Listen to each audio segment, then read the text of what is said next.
Sensex down by 861.25 points and Nifty 50 down by 246. That's what the market looked like on the first day of the week, turning everyone's Monday blues into Monday reds. But Tuesday was a whole different game. Waqt badal gaye, jazbaat badal gaye, but in a good way. Sensex climbed 1,564.6 points, while the Nifty 50 gained 2.6%. In fact, this was Sensex's second highest single day gain this year. So, what brought this sudden and massive change? Welcome back to Revolution ReadOn, a daily podcast where we break down one story from the world of business and finance. Click on the subscribe button to never miss an update from us. Here's your story for today.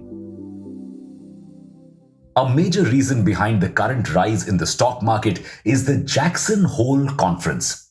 The Jackson Hole Symposium is an annual meeting where all of the world's central bankers, policymakers, and economists, basically all the people who decide what's going to happen to your money, meet to discuss monetary policy.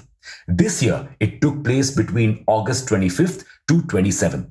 So, this conference basically highlights and informs people about what steps central banks are planning to take this year and how it is going to impact them. And this year's conference was super important as the topic to be discussed was how to tackle the insane inflation that we are all witnessing. The answer was not something people had expected. The US's central bank, along with several others, are going to keep increasing interest rates even if this brings in a recession. That's because even though inflation has kind of calmed down in India, it's down to 6.7%, it is still raging wildly in other countries, especially the US. 8.5% inflation rate. And these countries want to bring down the real interest rates to zero. Huh? Real interest rate is the actual rate of interest you get on your investments or savings after accounting for inflation. With an inflation rate as high as 8.5%, it is difficult to get inflation-beating returns. So, the Federal Reserve and other central banks are willing to risk a recession to beat inflation so that people's savings and earnings don't completely lose their value. But how has this impacted our stock market? Here's how. First, bank stocks were one of the major gainers in Tuesday's rally. HDFC, SBI, Axis Bank, ICICI Bank, and several others saw their share prices rising. The Jackson Hole Conference could be behind this. You see, investors are probably expecting that the RBI will also raise interest rates now.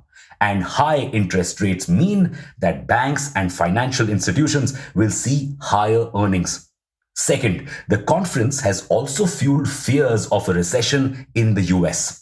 So, a lot of foreign institutional investors and foreign portfolio investors who'd been pulling out of the Indian market for the past 9 months are now returning to find better investment opportunities.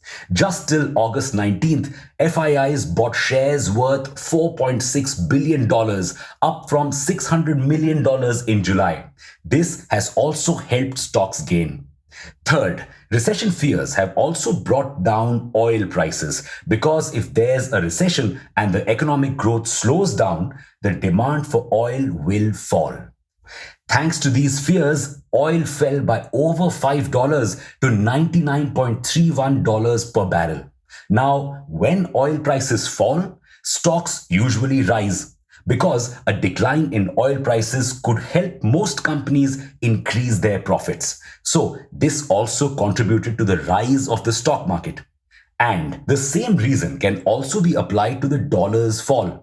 The currency came down from its 20-year high on Tuesday, and when the dollar falls, people are less keen to invest in US markets. In comparison, the rupee rose, and the chances of it rising higher seem stronger now. So, more people invested in the Indian markets, giving us a boost. So far, we seem to be gaining from news of a US recession, but if a recession actually hits the country, we won't be spared either. The impact will be felt first by our IT firms who have a lot of US clients.